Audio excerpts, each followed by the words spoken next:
Salut les passionnés de langue, ici Bernard de Goyou. Aujourd'hui, je vais vous révéler comment j'ai appris le coréen tout seul. Oui, vous avez bien entendu, tout seul. Pas de professeur, pas de partenaire. Et pourtant, j'ai fini par tenir des conversations avec des natifs sans paniquer. Vous voulez savoir comment? Je vais tout vous expliquer étape par étape. D'abord, une confession, je suis introverti. Les premières fois que je parlais coréen en public, je devenais rouge comme une tomate, je transpirais, je cherchais mes mots, je bégayais. Un jour, j'ai décidé de tester quelque chose de complètement fou.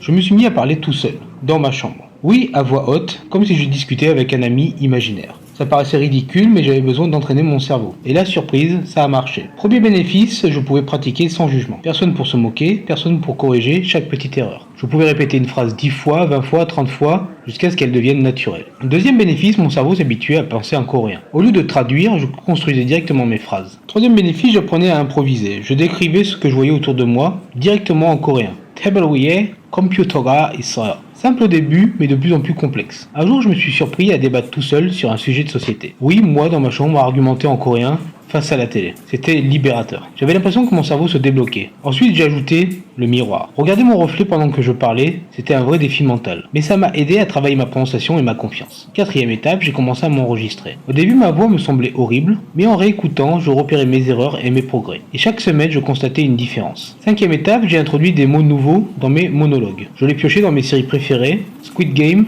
Crash Landing on You, Tomorrow, d'ailleurs que les séries coréennes avec un titre en anglais. Donc j'utilisais mes mots nouveaux tout de suite dans mes conversations avec moi-même. C'était comme créer un mini-monde en coréen dans ma tête. Et un jour j'ai décidé de tester ça en vrai. Je suis allé à un événement de langue dans ma ville, j'ai parlé avec un coréen pendant environ 15 minutes. Et la révélation, je comprenais, je répondais, je plaisantais. Tout ce que j'avais répété seul sortait naturellement. C'est comme si mon cerveau avait attendu ce moment. Ce jour-là j'ai compris une chose, parler seul c'est comme préparer un concert.